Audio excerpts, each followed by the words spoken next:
E aí, moçada, tudo bem com vocês? Tudo tranquilo? Tudo em paz? Que coisa boa! Ai, senhor, quando eu tô muito cansado, eu fico rindo à toa. Seguinte, eu tô fazendo o último vídeo de uma grande playlist, mas o assunto agora é diferente. Na verdade, pretendo retomar esse assunto depois, com mais tempo, com mais fundamento historiográfico, mas agora eu vou me ater apenas a alguns fatos do período entre guerras. Basicamente, o que eu vou falar hoje é sobre a quebra da Bolsa de Nova York. A quebra da Bolsa de Nova York aconteceu no período entre guerras, e o período entre guerras é criativamente chamado assim porque ele aconteceu entre as guerras. Bem, o período entre guerras é o período que muitos eventos acontecem, mas particularmente eu costumo destacar três eventos importantes. Inclusive não é um dos meus favoritos. Os três temas que eu destaco acaba tirando um outro tema, que seria um quarto, né? Que é que eu mais gosto da história, que é a Guerra Civil Espanhola. Se der tempo, eu vou falar sobre a Guerra Civil Espanhola. Tem que dar tempo, na verdade, que é um evento muito interessante que tem a ver com Chaves, El Chavo del Ocho. Mas enfim, um dia eu conto essa história de qual é a relação entre a Guerra Civil Espanhola e o seriado do Chaves. Tem relação, viu? Tem uma relação lá. Bem, mas no período entre guerras eu falo de três assuntos especificamente: a quebra da Bolsa de Nova York, sobre a ascensão do fascismo e o nazismo. Bem, essa figura que vocês estão vendo aí é o Benito Mussolini fazendo uma saudação para uma multidão fascista na Itália. Então, o Benito Mussolini é o líder do partido fascista italiano.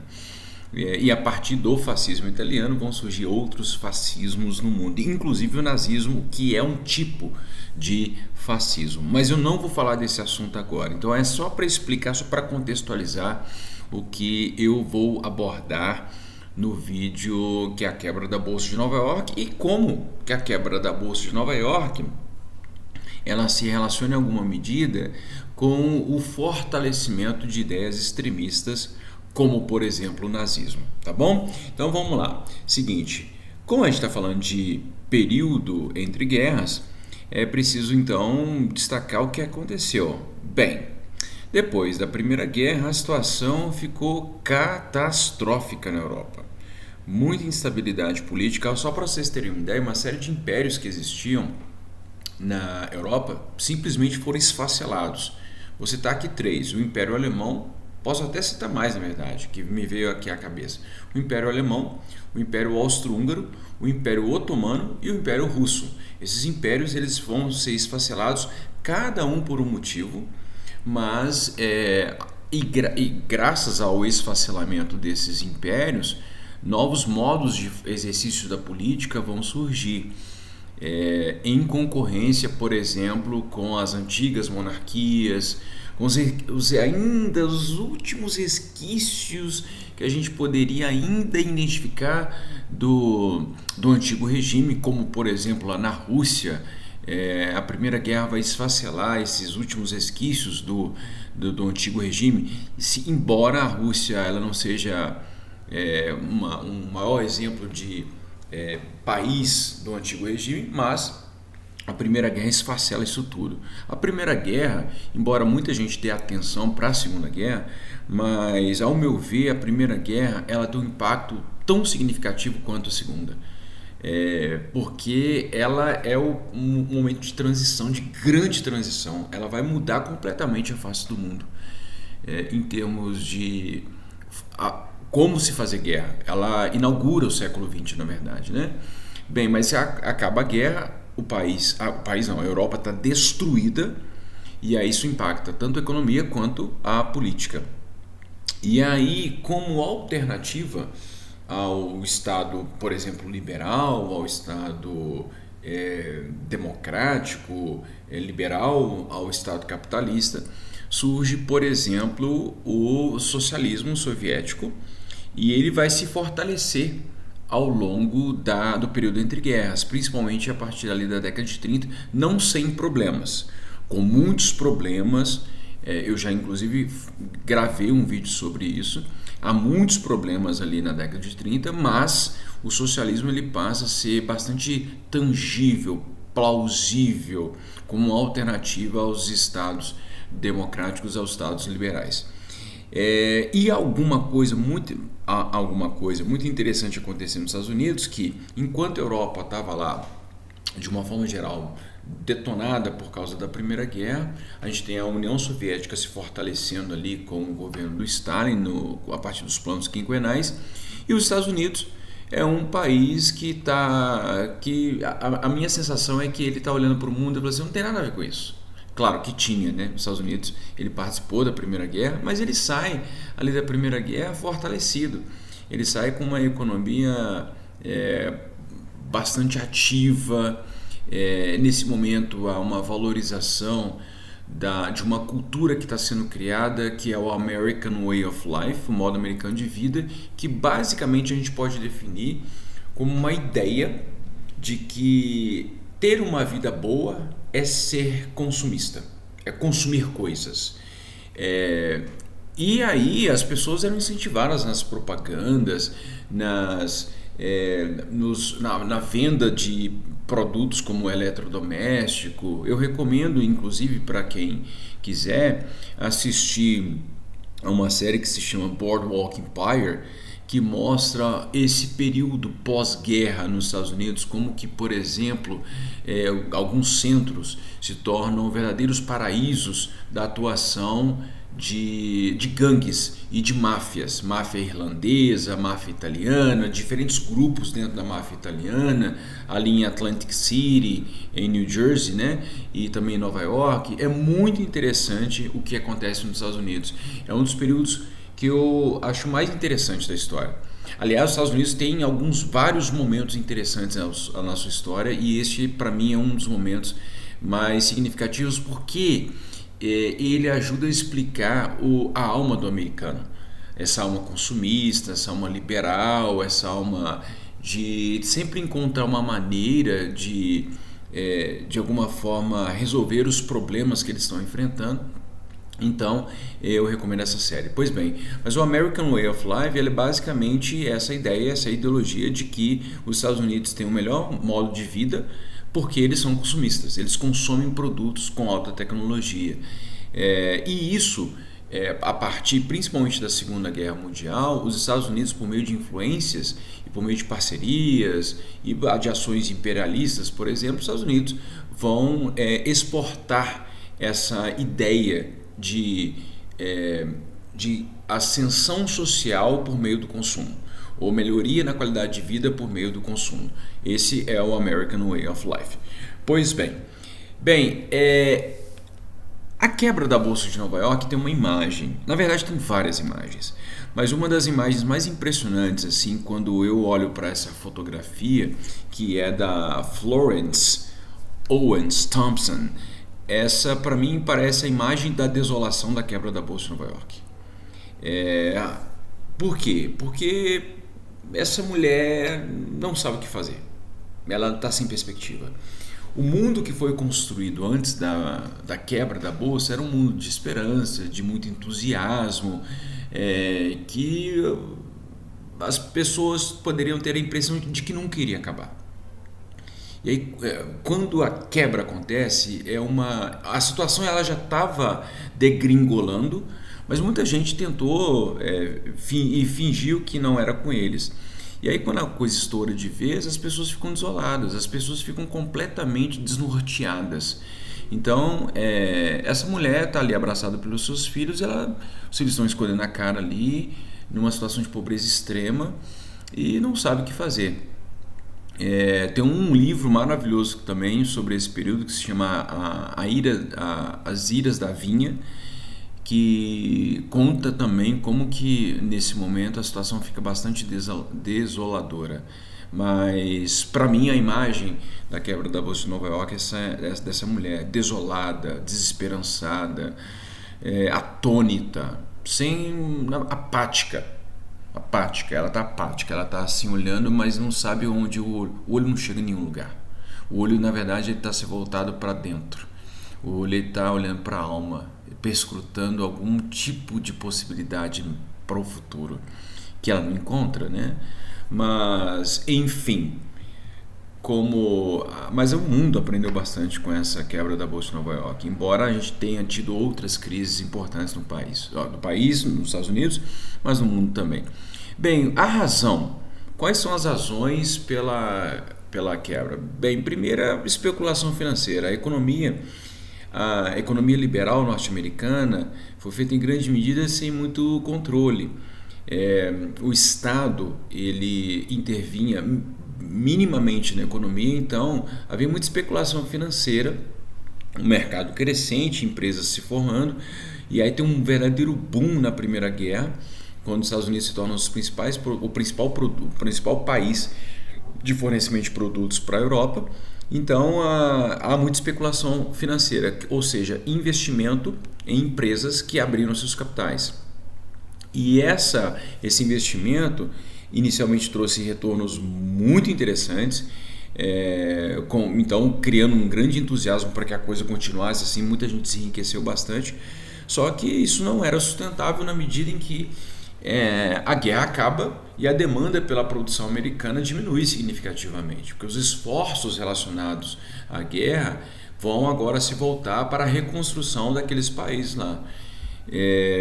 E é necessário destacar que, embora houvesse ali uma certa prosperidade ou um certo paraíso de consumo, isso não era para todo mundo, obviamente.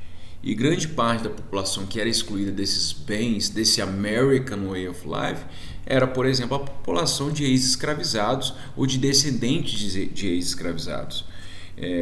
Então, essa população era deliberadamente marginalizada pelas leis segregacionistas, pelas leis de Jim Crow, e tinha lá muita dificuldade para encontrar o seu lugar ao sol. Portanto, esse American Way of Life ele era limitado. Até mesmo homens brancos também tinham dificuldade, pequenos produtores rurais, por exemplo, e aí as Iras da Vinha contam um pouquinho dessa história também.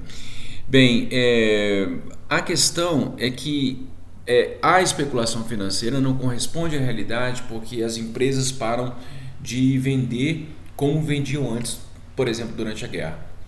E então há uma estagnação econômica, mas só que ela é maquiada em grande medida pela especulação. O que eu quero dizer no final das contas é o seguinte: havia uma expectativa de que de algum momento a demanda poderia voltar, a demanda pelos produtos americanos. E aí muita gente apostou nisso. Só que a demanda ela só retrai, e aí as ações começam a desvalorizar demais, e no final das contas a situação acaba colapsando. Porque aí quando as pessoas se dão conta de que a ação está perdendo um preço de forma absurda, quando eles tentam vender não aparece gente para comprar. E aí a bolsa entra em colapso. O dinheiro ele simplesmente está pulverizando, porque as pessoas fizeram investimentos em empresas que não conseguiam vender. E ela não conseguia dar o retorno necessário aos investimentos feitos pelos investidores, então, quando a galera tenta vender as ações, não tem ninguém para comprar. Então, e aí o mercado entra. Então, as pessoas, por exemplo, um papel, que eu vou só dar um exemplo aqui, bem bobinho. Sei lá, alguém comprou um papel de uma empresa que vale, sei lá, $500 mil. Quando ela quebra a bolsa, cara, essa ação não valia nem $1.000 mais. O que é nada. O dinheiro do cara simplesmente pulverizou. Ele sumiu, E aí com isso a situação entra em colapso completo. Tanto a maioria querendo vender, quase ninguém querendo comprar. Então o dinheiro ele desaparece, a situação entra em colapso no dia 24 de outubro de 1929. Bem, a partir disso, passa slide. Você não está querendo passar, não? Por quê? Isso, obrigado, viu, slide? Você é muito gentil. Bem, e aí, imediatamente os impactos serão sentidos, inclusive na vida das pessoas, porque as pessoas começam, não tem nada, perdem o dinheiro todo. Muita gente, inclusive, vai começar a construir casas porque perdem suas casas, não tem como pagar, sustentar aquela vida que ela tinha. Então aquele American Way of Life ele é duramente impactado. E aí muita gente vai ter que abandonar suas casas e morar em casas improvisadas, como por exemplo essa moradia que vocês estão vendo nessa imagem, que se parece bastante com as nossas comunidades que temos aqui no Brasil, né, as favelas, e as pessoas têm que improvisar. Por exemplo, essa aqui está no Central Park, onde as pessoas fizeram casinhas ali para morar, porque perderam suas casas. Então, fábricas, bancos falem, pessoas começam a cometer muito suicídio, a produção industrial caiu 54%, gente. Só para vocês terem uma ideia, se houver uma retração em qualquer economia de 1%, já é muito preocupante, já é uma situação que beira a crise pesada. Há uma retração econômica com 1% da diminuição da economia. 54%, eu nem consigo explicar para vocês o que isso significa, mas é uma situação completamente catastrófica, que as pessoas ficam efetivamente desesperançadas. Então, tanto na própria sociedade americana, a partir da quebra da Bolsa de Nova York, é o império do pessimismo. Então, as pessoas olham para a sociedade, olham para a economia e não veem perspectiva de melhora alguma. E isso também vai impactar o mundo, tá? Porque essa falta de perspectiva, por isso que eu vou gravar depois um outro vídeo, que eu vou voltar nesse assunto, porque eu vou relacionar isso com a crise do Estado liberal, do Estado democrático liberal. E como que ideias como, por exemplo, o nazismo se apresentam como uma alternativa a esse Estado liberal. Pois bem, mas há esse grande pessimismo, a pobreza generalizada, a situação piora bastante para a população. Temos essa imagem aqui, que, por exemplo, é uma imagem muito importante de homens brancos, inclusive, na fila da sopa para comer. E aqui, nesse instante, você tem a presença do homens brancos até homens negros enfrentando a mesma fila para comer café da manhã. Aqui tá free coffee and donuts para os desempregados. Então tem sopa, tem donuts, que é uma coisa tipicamente americana, né? Enfim, e os Estados Unidos, então, com a economia quebrada, não tem como manter crédito, manter compras que tinham, por exemplo, do mercado brasileiro, comprando café. Então param de comprar. Os países, quando eles veem a economia colapsada, eles começam a mudar a política econômica. O Brasil, por exemplo, em 1930, a partir do Getúlio Vargas, vai adotar uma política corporativista, que basicamente se baseia numa grande intervenção do Estado na economia. Quer dizer, o Estado ele passa a ser o principal agente do desenvolvimento econômico, dos investimentos econômicos. Os Estados Unidos também vão adotar uma política econômica corporativista. Mas não só isso, mas como, por exemplo, o nazismo é um exemplo de um Estado que intervém bastante na economia, determinando que a produção industrial, por exemplo, fosse voltada para a guerra.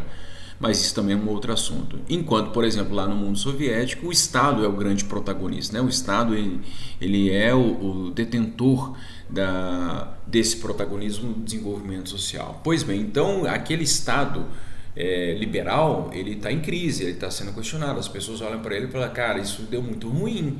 Então agora, como alternativa a esse Estado, surgem esses outros para tentar direcionar a economia.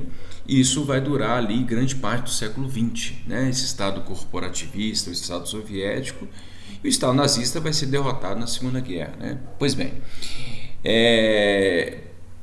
qual foi a solução? Qual foi a solução para restabelecer a economia? Bem, um presidente chamado Franklin Delano Roosevelt, ele vai ser eleito ali naquele contexto de crise, porque logo após a quebra da Bolsa, segue um período de grande recessão chamado de Grande Depressão. E aí o presidente, que é o Roosevelt, ele vai fazer um projeto para estimular a economia, por meio da injeção de crédito na economia. Bem, se ele pegasse o dinheiro que fosse produzido e simplesmente entregasse para as pessoas, poderia, na lei da oferta e da procura, causar muita inflação, porque o país estava desestruturado, então era necessário reativar a economia. Então ele faz um programa de reorganização econômica, investindo em grandes obras, como obras de infraestrutura, ponte, estrada, ferrovia, barragem, enfim. Com isso, você tem uma demanda por mão de obra e você cria uma rede produtiva, né? Porque criando uma empresa, você vai ter que criar ali outras empresas menores, subsidiárias, para fornecer o que era necessário para o funcionamento da sua empresa. Até mesmo serviços, porque as pessoas começam a trabalhar em determinados locais, vão precisar, sei lá, de um supermercado, de uma escola, enfim. Então, o dinheiro ele vai sendo facilitado, disponibilizado ali em forma de crédito para os investimentos necessários. Mas eles fazem também um controle do trabalho para garantir que grande parte da população tenha trabalho. Porque eles entendem uma coisa muito importante: o trabalho ele é fomentador de riqueza. Então, garantir que uma maior parte da população esteja trabalhando, você tem a garantia de geração de riqueza. Então, eles reduzem a jornada de trabalho para garantir que mais pessoas trabalhem. E aí, com isso, a economia tem uma resposta muito interessante. Ao longo da década de 30, a economia vai mostrando sinais de recuperação, e aí o governo, então, ele consegue um sucesso significativo com essa política chamada New Deal ou Novo Acordo. Tá bom, moçada? É o seguinte, esse slide aqui, que é um dos mais interessantes desse assunto, que é a crise na democracia, eu vou deixar para um próximo vídeo, porque esse vídeo já ficou grande demais, tá bom, moçada? Qualquer dúvida, só mandar aqui nos comentários que eu estarei atento a todas elas. Um grande abraço para vocês e até a próxima, gente.